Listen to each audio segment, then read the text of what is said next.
Alors la musique, est-ce que vous savez? Qu'est-ce que c'est? C'est la musique de la pub 200... Comment? C'est ça, voilà. Bon, j'espère qu'elle ne vous aura pas trop épuisé pendant ces 2 jours. Alors, l'équipement Mirage, donc je vais présenter Madame Laure Bédaride, société AMGI, donc réseau national de maintenance. L'actualité d'AMGI, récemment, vous venez de signer un accord avec les filiales PSA pour la maintenance, le dépannage et l'installation, c'est ça? Roberto Radin, donc société LK, DEA, Worky également. Vous avez depuis quelques années déjà équipé un peu plus d'une centaine de sites en mobilier de garage et aussi en extraction, donc notamment le groupe Chopard, Crowley, PGA pour en citer quelques-uns, et notamment la concession à Cheneuve du groupe Chopard pour Peugeot Ambition, c'est ça? Richard Vendôme, donc société Axia Automotive maintenant, ex-Axia Müller.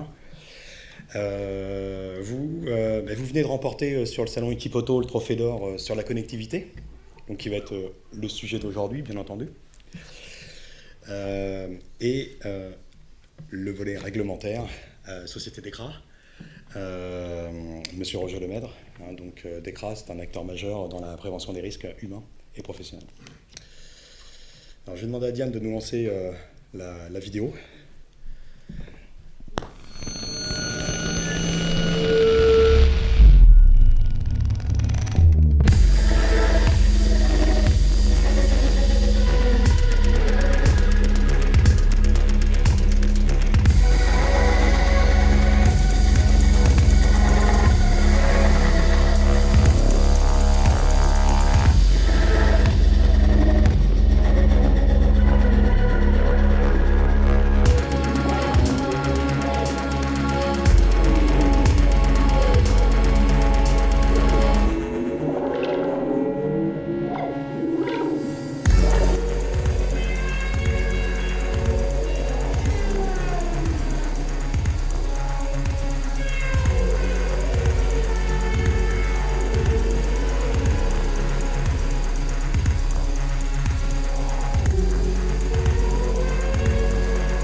Cette vidéo futuriste de la voiture de demain, l'environnement de travail et des équipes techniques va devoir s'adapter, mais aussi l'accueil client dans les ateliers.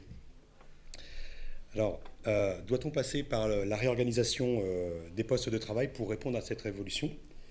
Alors, avant que vous me fassiez votre réponse, Roberto, je voudrais qu'on lance une vidéo qui va montrer ce que vous faites aujourd'hui et ce que vous avez fait pour le réseau. Diane?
Doit-on passer par cette réorganisation des postes de travail?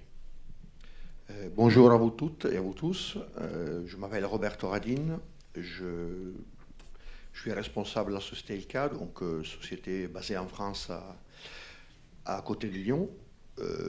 La réponse est absolument oui, pour une série de raisons qui sont assez simples à expliquer. La première chose, les premiers buts de notre travail, évidemment, c'est de fournir une organisation idéale aux personnes qui travaillent à l'intérieur des ateliers mécaniques. On est, pour la plupart, je pense, des ateliers dans une situation qui est un peu différente par rapport, on va dire, à ce qu'on vient de voir sur cette petite vidéo.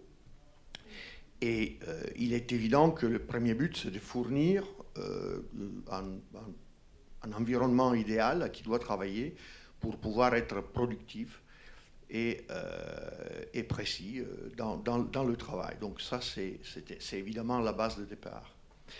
Il y a deux autres considérations qui viennent derrière. C'est les exigences du constructeur, bien évidemment, qu'il faut tenir en compte. Là-dessus, je n'irai pas beaucoup plus loin parce qu'il y a un petit flou aujourd'hui. Beaucoup va dépendre dans l'atelier en ce qui concerne donc la configuration des ateliers dans les 10-15 ans des évolutions du marché de l'automobile. Les récents faits font qu'il y aura probablement des changements qui seront un peu brusqués. On risque de se retrouver d'ici 3, 4, 5 ans avec des voitures de nature complètement différente par rapport à ce qu'on avait encore il y a 2-3 ans. Et donc cet aspect-là, c'est un aspect qui évoluera énormément. Je pense que très important, on risque de se retrouver avec des ateliers comme il y a une vingtaine d'années, où au lieu d'avoir des spécificités de travail, des organisations très strictes, on se retrouvera avec des postes très polyvalents parce qu'on sera obligé d'entretenir des véhicules de type complètement différent. Et comme les ateliers mécaniques des concessions ne sont pas des porte-monnaies en accordéon qu'on peut ouvrir ou fermer, il est évident qu'à un moment donné, il faudra qu'on puisse réparer, entretenir le véhicule de types différents sur les mêmes postes de travail. Donc encore une fois, c'est des réflexions qui seront plus à faire avec les constructeurs. Donc en ce qui concerne cet aspect-là, je m'arrête un peu. Le troisième aspect, par contre, que je voulais développer avec tout le monde, c'est l'importance de créer des espaces comme on vient de voir. C'est bien sûr, comme on a dit, de fournir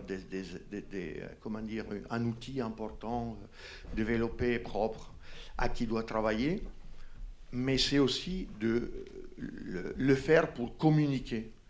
C'est votre façon de communiquer avec la clientèle, de fidéliser la clientèle. Ce qui se passe devant ces fameux murs qui séparent la vitrine, les paillettes, l'éclairage, la publicité, la communication, c'est les constructeurs. Ce qui se passe derrière ces murs, c'est vous, c'est vos entreprises, c'est votre façon de communiquer avec les clients, de fidéliser les clients, de lui faire vivre des expériences uniques. Et donc, c'est vraiment votre nom. Votre nom, c'est lié à ce qui se passe derrière.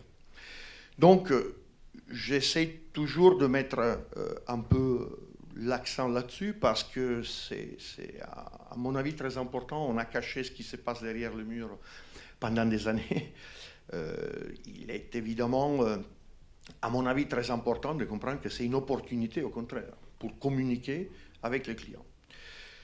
Donc, dans ce cadre-là, nous, on intervient, si vous voulez, en tant que déjà aide, tout de suite au départ du projet, même au moment de l'idée de lancer un nouveau projet, en tant que entreprise qui peut vous aider à développer certains de ces concepts qu'on vient de voir. On travaille bien en amont des projets, donc même bien avant le premier coup de pelle ou la pose de la première pierre pour la construction d'une concession. Au contraire, je dirais souvent, une fois que le premier coup de pelle est donné, nous, on a pratiquement déjà défini tous les aspects dans les détails de ce qui sera le futur atelier mécanique de la concession. On intervient on travaille sur des plans 3D pour faire l'implantation, on fait la plantation de l'atelier complet, on travaille à côté de tout ça sur tous les équipements techniques qui viennent contourner le mobilier que vous venez de voir, tout ce qui est air comprimé, distribution de fluides, extraction des gaz d'échappement, etc. Parce que là, vous travaillez en synergie avec l'architecte. On travaille en grosse synergie avec l'architecte, oui. Aujourd'hui, on sert des supports. Petit exemple, en ce moment, il y a les salons Equipoto. Sur notre stand, on expose avec un architecte, qui est un architecte avec lequel on n'est pas spécialement lié. Mais on a développé beaucoup de projets ensemble. Il voulait se présenter et c'est aujourd'hui tellement complémentaire ce qu'on fait avec leur travail que voilà, nous on soulage quelque part le travail de l'architecte dans un domaine, je dirais, qui n'est pas très aimé, parce que c'est un domaine un peu technique, un peu spécifique, et nous on les aide énormément là-dessus. Donc notre travail en réalité, c'est de venir en support et en aide vraiment avec toutes les entreprises qui travailleront autour du projet, l'architecte, les constructeurs, mais aussi les autres équipementiers, parce que pour créer des situations comme vous avez pu voir dans la petite vidéo, il faut mettre ensemble aussi les autres équipementiers qui installent les ponts élévateurs, qui installent les matériels informatiques dans l'atelier mécanique. Donc voilà, c'est un ensemble qu'il faut pouvoir réunir. Et un peu par hasard, on s'est retrouvé à faire ce travail-là. Et voilà, donc c'est un service qu'on propose aujourd'hui qui englobe toute cette partie-là. Voilà, donc dans une phase globale de projet sur la construction d'un bâtiment et même dans la rénovation. Tout à fait, même dans la rénovation. Là, on parlait on a vu des concessions neuves, des nouveaux bâtiments, mais même dans la rénovation, on intervient. Donc on a plusieurs cas dans lesquels on a intervenu dans le cadre de rénovation.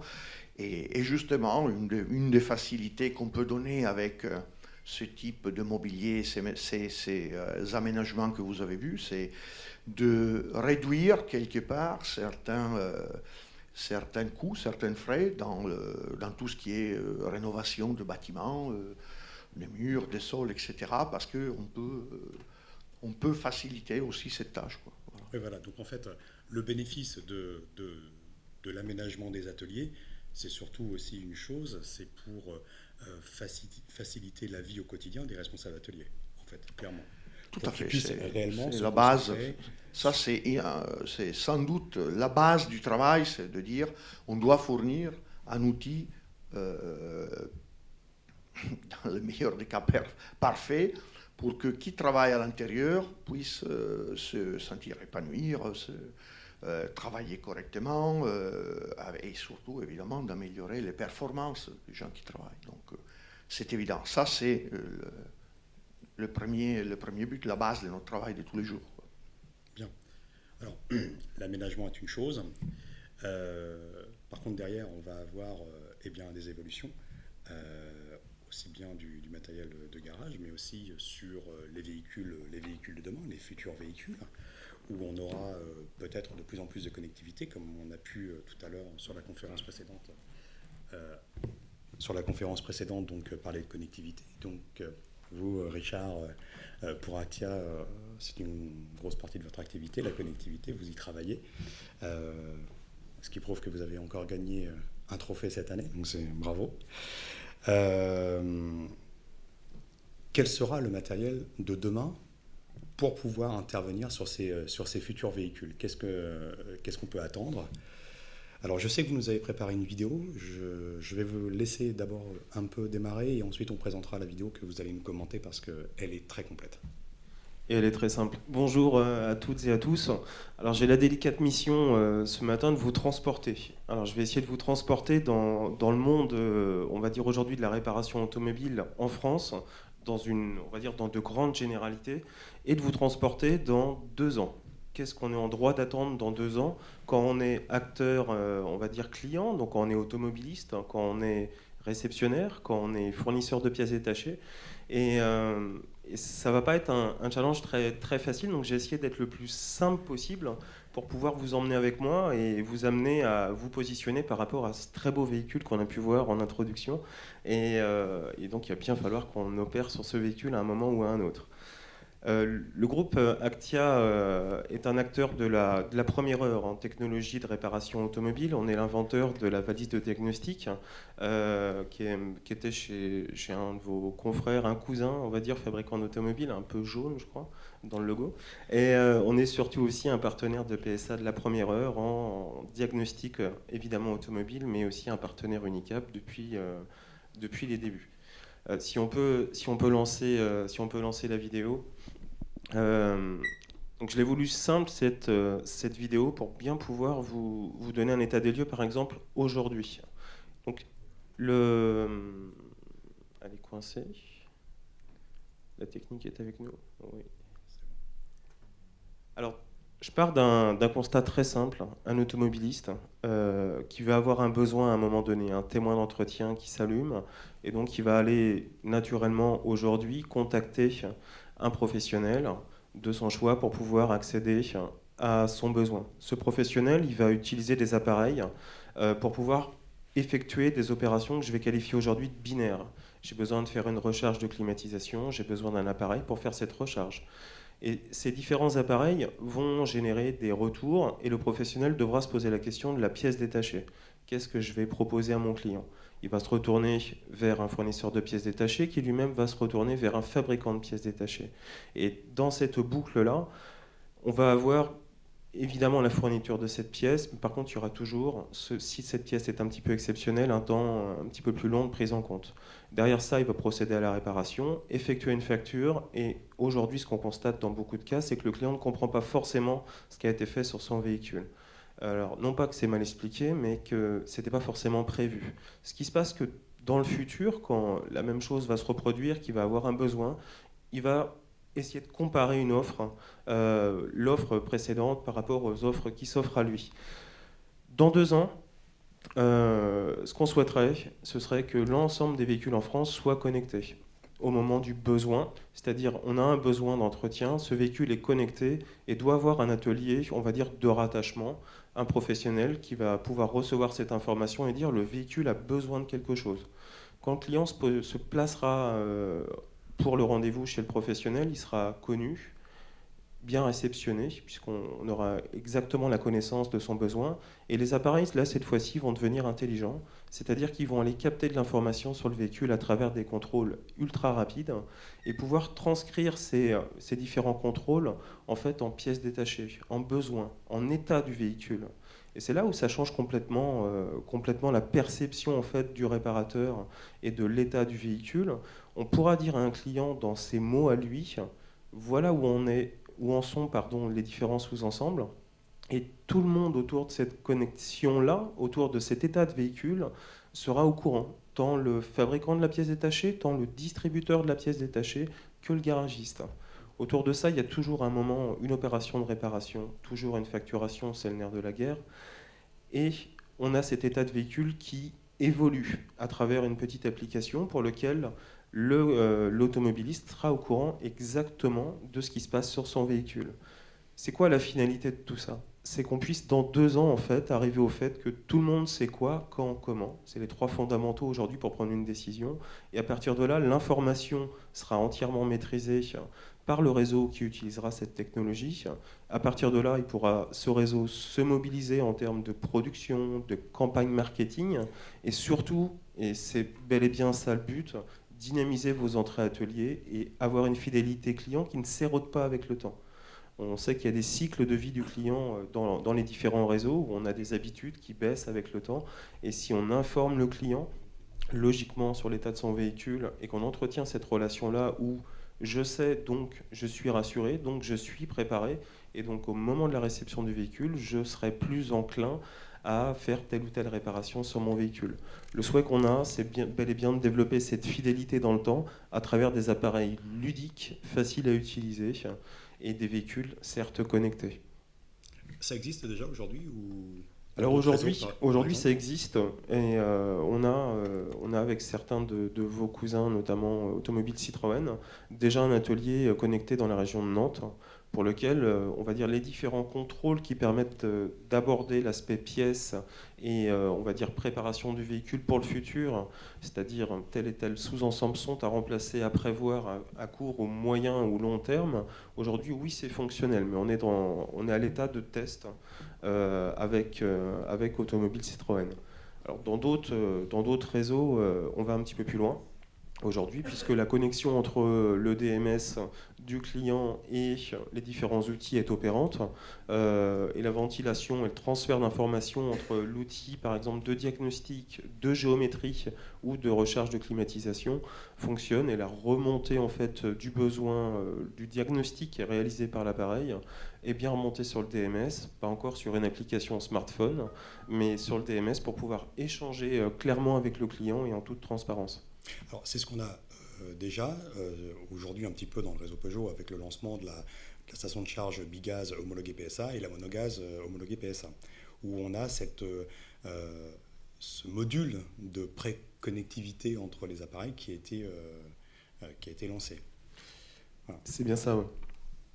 Alors, l'évolution technique est quand même assez importante, mais au niveau de la maintenance des appareils et de la formation du personnel, comment ça va se passer demain ? Compliqué. Donc, bonjour à tous. Donc AMGI, oui, réseau national de maintenance. Notre implication dans les ateliers est assez compliquée étant donné qu'on nous appelle quand il y a un problème. Donc forcément, une difficulté à prendre en charge les besoins, les désirs et les attentes des clients par rapport à des contraintes logistiques, temporelles, espace, géographiques notamment. Toute la difficulté est là. Alors, la question qui se pose, c'est pourquoi un réseau indépendant de maintenance sur des matériels qui sont distribués par des constructeurs présents en France. Certains comme Actia Automotive a son propre service après-vente, mais exception française, la plupart des constructeurs de matériel aujourd'hui en France n'ont plus de service après-vente. Donc le constat a été fait il y a quelques années déjà, où bien évidemment des professionnels du SAV se sont dit bon ben voilà, on va prendre le relais, il n'y en a plus, et il s'est avéré qu'il y a eu un besoin national pour ces constructeurs, qui se fait de plus en plus pressant au fur et à mesure des années, puisque que ce soit les équipementiers, les concessions automobiles, les réseaux de centres auto, les filiales comme PSA, ont un besoin national et plus local ou régional. Les concessions automobiles se regroupent, de plus en plus de gros groupes se montent, et leur objectif et leurs besoins et leurs attentes étaient de trouver un prestataire de service qui puisse leur offrir le même service, les mêmes qualités de service, les mêmes tarifications de service, la même documentation, etc., sur toute la France. Donc voilà pourquoi AMGI a vu le jour il y a quelques années. Donc aujourd'hui effectivement, notre objectif et notre positionnement, c'est d'arriver à avoir un rayon d'action le plus large possible pour pouvoir, être multiproduit, c'est-à-dire aussi bien dépanner un pont élévateur, un compresseur, un démonte-pneus, une station de clim, un outil de diag, j'en passe, et multiproduit, puisque dans chaque concession, garage, réseau de centre auto, contrôle technique, etc., vous avez un pont d'une marque, un pont d'une autre marque, une station de clim d'une autre marque, etc. Et il faut que nos techniciens puissent intervenir sur toutes les marques, présentes en France qui peuvent nous fournir évidemment les pièces détachées nécessaires à l'entretien et à la réparation de ces machines. Donc ça, c'est le premier enjeu qui aujourd'hui est atteint. Les enjeux maintenant pressés par le contexte économique qui est très très difficile pour toutes les professions en France, en Europe et même dans le monde, de toute façon. L'enjeu, c'est la réduction des délais, puisque un matériel en panne engendre des pertes d'exploitation qui peuvent chiffrer et se monter et chiffrer très, très, très, très vite et très haute, notamment sur du matériel à facturation rapide comme une station de clim. Quand vous faites 15-20 recharges par jour et que votre station elle est en panne, évidemment, vous ne voulez pas attendre votre prestataire de maintenance pendant 8 jours parce que vous ne pouvez pas faire face et envoyer vos clients chez d'autres réparateurs. Donc le premier enjeu, effectivement, notre enjeu, c'est la réduction des délais d'intervention qui, au fur et à mesure des années, on l'a vu, sont de plus en plus réduits et pressants. Et le deuxième enjeu, c'est effectivement de faire monter notamment la qualité de service, bien entendu, mais surtout les services annexes et la réponse client. Donc la prise en charge du concessionnaire, alors du chef d'atelier, du responsable de site, etc., qui est en panne, en essayant d'avoir une hotline intelligente qui va pouvoir nous permettre de diagnostiquer par téléphone les problèmes qu'il rencontre. Aujourd'hui, malheureusement, on n'est pas capable de prédire, les appareils ne sont pas encore capables de prédire leur panne. Peut-être que ça arrivera un jour, mais ce n'est pas encore le cas. En faisant des maintenances préventives très pointues pour éviter et pas supprimer, parce que c'est impossible malheureusement, mais limiter les pannes dans le reste de l'année. Et puis prévenir, avoir un retour vraiment très pointu au niveau du suivi des matériels, des concessions de tous nos clients, d'un point de vue logistique, d'un point de vue qualitatif et d'un point de vue économique. C'est-à-dire qu'aujourd'hui, grâce à nos bases de données, on est capable de chiffrer les coûts de maintenance de matériel qu'on a en contrat sur une longévité, bien évidemment, et d'arriver à sortir des coûts moyens de maintenance par matériel qui sont répertoriés chez les clients. Et donc, on remonte à nos clients de façon régulière. Et c'est un des points majeurs de la signature du contrat avec PCR, puisque leur objectif est d'arriver à faire une base de données matérielle chiffrée sur les coûts des matériels, de l'achat à la fin de vie du matériel. Donc nous, on est l'acteur service terrain, logistique, administratif et reporting sur les maintenances de ces matériels. Et au niveau de la formation du personnel? Alors, la formation, nos personnels sont en formation pratiquement une fois par mois. Pas tous, bien évidemment, on fait des rotations. Donc on a une école de formation, on a intégré une société de formation dans notre réseau qui nous permet de former en interne nos techniciens. On a nos partenaires constructeurs, équipementiers, qui bien évidemment nous forment sur leur matériel à partir du moment où on travaille avec eux, on a des partenariats avec eux. Et puis notre école de formation forme aussi nos clients sur les matériels qu'on entretient chez eux. Mais effectivement, la formation devient de plus en plus pointue. D'une part, donc, si on prend les 20 dernières années, même sur un matériel type pont élévateur qui normalement est un matériel basique. Aujourd'hui, il y a de l'électronique dans tous les matériels.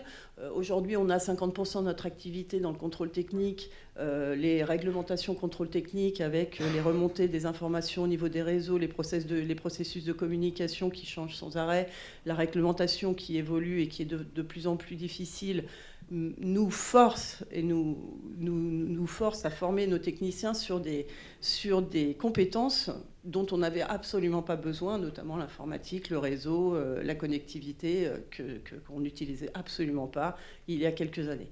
Donc, on le fait.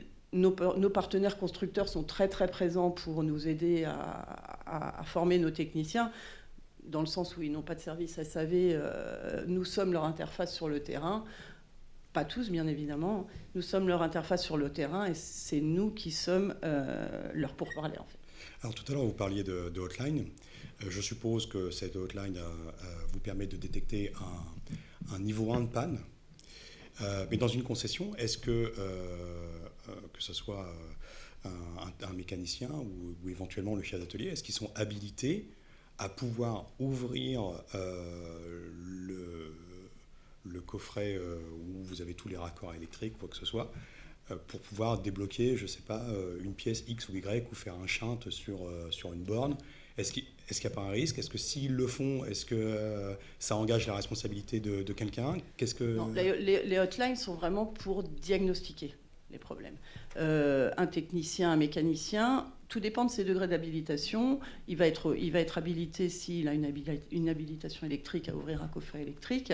Maintenant, shunter les connexions électriques d'un pont, ce qui se fait très très très souvent, parce qu'il y a toujours ce fameux problème entre ce que j'ai le droit de faire, ce que je peux faire, et ce que je vais faire parce que je n'ai pas le choix.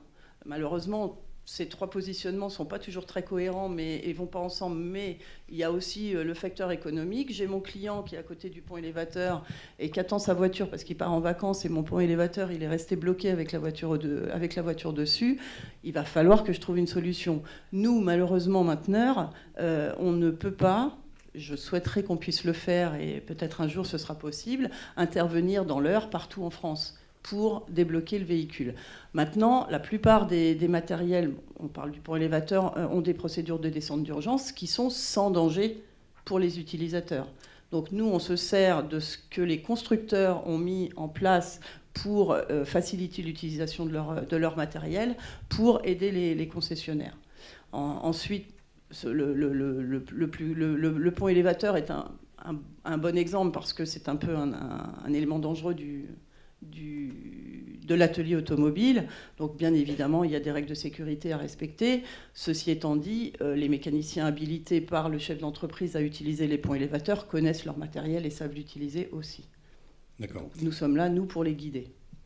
Ensuite, sur des matériels plus électroniques, on va prendre par exemple le diagnostic. Aujourd'hui, nous sommes en train de développer la téléassistance, où à distance, on prend la main sur un outil de diagnostic, c'est un PC. On prend la main sur le PC du diagnostic pour déterminer d'avance quel est le problème de l'appareil. D'accord. Et on essaye d'aller vers ce type de pré-diagnostic. Alors, avec toutes ces évolutions dans l'atelier, est-ce que demain on peut craindre un durcissement des contrôles réglementaires qui sont déjà aujourd'hui assez lourds? Est-ce que demain ça peut encore... Ah oui, ça, c'est inviter un bureau de contrôle. Les gens vont se dire combien ça va encore nous coûter. Non, je dirais en matière de code du travail, il n'y a pas de grandes réformes qui sont attendues. Je dirais vous en avez déjà suffisamment comme ça. Bon, généralement, c'est assez bien maîtrisé dans vos établissements, que ce soit en termes d'installation électrique, appareil de levage, appareil sous pression. Ça, c'est la petite part. Par contre, ce que l'on voit de plus en plus, et ce qui est de plus en plus inquiétant, c'est que maintenant, notamment au niveau des DREAL, on constate que le non-respect de certaines visites sont assortis d'amendes financières. On a eu le cas récemment dans des secteurs qui sont complètement différents, avec des équipements sous pression frigorifique, où l'amende pouvait être de 1 500 € par appareil. Alors dans un magasin type un supermarché, on a facilement une dizaine d'appareils, et il y a des gens qui se sont pris effectivement des amendes de 15 000 € sur des installations qui n'étaient pas conformes.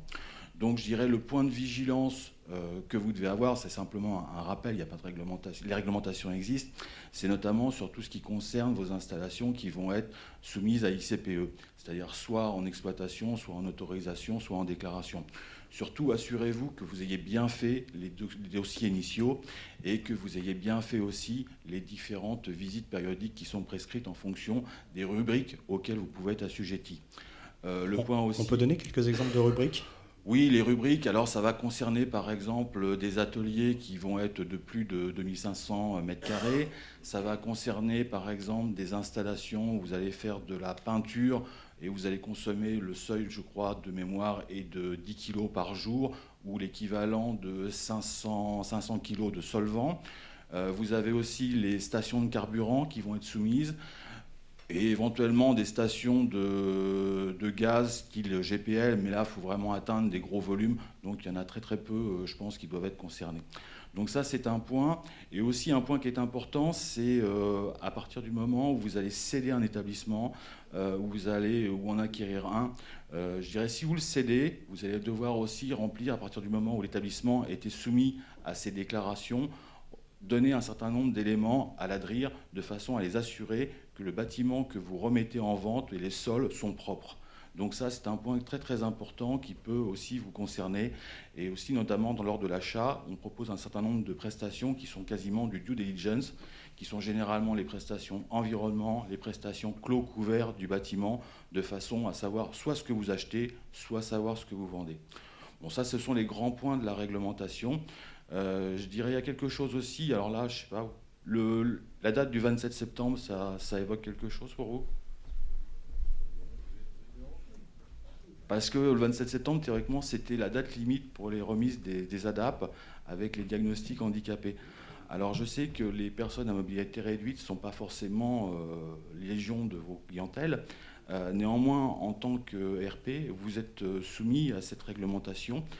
D'ailleurs, je crois qu'il y a 2 ans, on avait mis quelque chose en place. Oui, tout à fait. J'étais surpris, on n'a pas eu beaucoup. Donc, non, parce qu'en fait, il n'y a pas eu beaucoup de retours, parce que le lendemain où on avait lancé l'action, il y a eu un message dans la presse qui disait qu'on avait un délai. Oui, sauf que le délai... Il y avait un délai, effectivement, il y avait un délai, mais pas pour faire les diagnostics, il y a un délai pour faire les travaux. Oui. Il y a toujours le délai pour faire les travaux. Mais théoriquement, la date remise limite des audits et des diagnostics, c'était le 27 septembre. Bon, il y a du retard, mais de toute façon, on a toujours du retard en France, donc c'est pas très inquiétant à ce niveau-là. Par contre, je dirais derrière, c'est effectivement des choses qui peuvent revenir. Et l'autre point sur lequel, là, ça va être, je pense, un gros chantier pour vous, excusez-moi, c'est tout ce qui va concerner la pénibilité au travail. Alors ça concerne toutes les entreprises à partir de 50 salariés. Ce sont des documents, même si, je dirais, vous n'êtes pas concerné, vous allez quand même devoir travailler dessus. Alors il va y avoir des accords de branche, il va y avoir un certain nombre de choses. Pour l'instant, la réglementation est passée à partir donc, du 1er janvier 2015. Je dirais le législateur et même les bureaux de contrôle, on a un petit peu de mal à savoir où placer les curseurs, comment ça va se passer. Donc pour l'instant, il est un petit peu urgent d'attendre, des fois. Mais il faut savoir que ça va arriver et que ces documents, à un moment donné, il va falloir effectivement les monter, les créer, les gérer, parce qu'il va falloir derrière gérer les comptes pénibilité des salariés. Alors ça va être un vaste problème, parce qu'au niveau des entreprises, on ne sait pas exactement si ça peut être fait directement par l'entreprise, si ça peut être sous-traité, enfin bref, c'est un petit peu compliqué à ce niveau-là. Bon, je dirais sinon, je vous dis, mis à part le fait que l'État, cherchant un peu d'argent, la mesure le plus simple, c'est d'appliquer des pénalités ou des contraventions aux entreprises qui ne respectent pas, notamment tout ce qui va concerner l'environnement. Là, en environnement, je pense que dans les années à venir, ça va encore se durcir. Et puis, bon, je dirais, ils ont déjà fait le nécessaire au niveau code du travail. Maintenant, ils vont davantage travailler sur tout ce qui est processus au niveau du travail. Voilà un petit peu les nouveautés qu'on pouvait vous donner. Merci pour cette réponse complète. Alors, les ateliers vont évoluer, la technicité des véhicules croissante va rendre les interventions plus difficiles, la maintenance des matériels de garage plus compliquée et les contrôles réglementaires risquent de se durcir. Mais avec toutes ces évolutions, comment pensez-vous que des réseaux spécialisés sous enseignes type Feu Vert, Norauto, Speedy et Midas s'organiseront, eux ? Moi, j'ai pas la réponse là. C'est la question. Vous vous souvenez, on bien, l'entend oui. souvent. Hormis le fait peut-être de réanimer peut-être un peu la salle, c'est un débat permanent. À qui est ce client automobiliste ? C'est ça la vraie question au final. Est-ce qu'on va réussir à le traiter, pas le traiter ? Bon, tout le monde se mobilise, clairement, pour essayer de capter ses clients. Je dirais dans un horizon, alors je ne sais pas si mes confrères sont dans le même esprit, mais je pense qu'il y a plusieurs timings en fait pour ce client. Il y a l'horizon à 2 ou 3 ans où cette bataille va continuer d'exister. Et je pense que dans plutôt 5 à 7 ans, il y aura peut-être une spécialisation des différents intervenants de la maintenance automobile avec une vraie connaissance, certes, du véhicule et des informations de ce véhicule par le constructeur. Et donc, effectivement, le constructeur pourra intervenir pleinement sur ce véhicule et interagir avec le possesseur de ce véhicule. Et peut-être que les réseaux spécialisés auront une autre philosophie à ce moment-là, qu'on ne connaît pas encore, mais qui se spécialiseront peut-être sur des opérations plus simples, plus d'accompagnement au quotidien. C'est difficile de se prononcer. En tous les cas, la bataille et puis les rivalités seront encore là, je pense, encore quelques années. En tout cas, c'est mon point de vue. La bataille est rangée, je pense. Il y a un facteur principal est que les réseaux de centres auto, la moyenne d'âge des véhicules qui arrivent dans un centre auto, c'est 5 ans et plus aujourd'hui. Bon, sachant que le parc roulant a plutôt tendance à rajeunir. Effectivement, aujourd'hui, les réseaux de centres auto, certains réseaux de centres auto, se sont quand même énormément organisés autour de la formation de leurs équipes techniques et arrivent à concurrencer au moins dans l'esprit de la clientèle le concessionnaire original marque. Donc là, la bataille, elle est effectivement de comment, pour les concessionnaires, comment arriver à se réapproprier ces clients qui sont partis. Je pense, aujourd'hui, c'est une mauvaise idée, c'est-à-dire le prix. Ils sont partis à cause du prix. Ça a été la bataille, le cheval de bataille de ces réseaux de centres auto. Venez chez nous, c'est moins cher que chez le concessionnaire. Donc ça a été peut-être vrai quelques années. Aujourd'hui, les concessionnaires se sont largement réalignés. Par contre, je ne pense pas, peut-être je me trompe, je ne pense pas que dans l'esprit de la clientèle, on en soit arrivé là. C'est-à-dire que je pense qu'au niveau communication, dans l'esprit des clients, le centre auto reste moins cher. Donc après, par contre, au niveau qualité de prestation, l'image de la marque reste toujours présente à ce niveau-là. Donc peut-être pour des opérations d'entretien courantes, ils vont aller plus facilement dans un réseau X de centres auto, et pour une réparation plus pointue, vont se diriger vers la marque. Sachant, si je me trompe, sachant que les réseaux spécialisés comme Speedy, Noroto, Midas, etc., ont un taux d'équipement sur le matériel de garage qui est beaucoup plus rapide que dans nos concessions. En rotation d'équipement ? En rotation d'équipement, oui, et en investissement dans des nouveaux matériels. Oui, tout à fait. Notamment, on a pu le voir sur le 1234, il me semble que ces enseignes se sont équipées quand même beaucoup plus rapidement que notre réseau. Je me trompe ou pas ? J'avance quelque chose ? Ça dépend des réseaux déjà. Oui, je pense qu'il y a différents réseaux, il y a différentes... il y a vraiment différents niveaux de réseaux. Faire attention. Le prix, c'est vrai que c'est un fait. C'est ce qu'il y a de plus facile en termes de communication et c'est ce qui accroche le plus l'automobiliste. Par contre, la qualité de prestation, c'est aussi important. Et puis la réponse, votre réponse aujourd'hui, puisque je pense que votre constructeur est votre voix aujourd'hui vis-à-vis des automobilistes, elle est juste parfaite. Elle est juste parfaite. Il y a plus de différence aujourd'hui en termes de tarifs et je pense même que le constructeur est moins cher qu'un centre auto.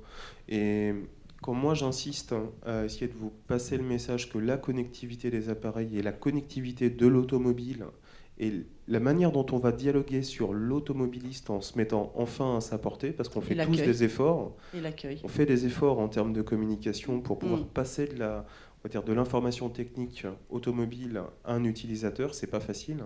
Et c'est pour ça que je pense qu'on a tous un rôle à jouer là-dedans, que ce soit les équipementiers, les mainteneurs, les gens qui vont être au contact du client. Il faut continuer dans ce sens-là, dans tous les cas, d'appuyer fort sur la simplicité de l'automobile et le fait que prévoir, c'est accepter. Et si on veut prévoir des réparations dans le futur, il faut dialoguer bien en amont et avec des outils performants et ludiques pour que le client puisse comprendre instantanément ce qui se passera dans le futur. Et donc de ce fait-là, il restera naturellement dans le réseau qui l'informe le plus. Et je pense que c'est ce qu'on vivra et c'est dans très peu de temps. Alors Richard, vous avez fait ma conclusion en fait. Je suis désolé. Vous avez fait ma conclusion, mais par contre vous avez oublié quelque chose, c'est que Unicap est là pour faire ce lien. Mais ça c'est normal, c'est votre conclusion. Voilà, merci. Merci d'avoir participé.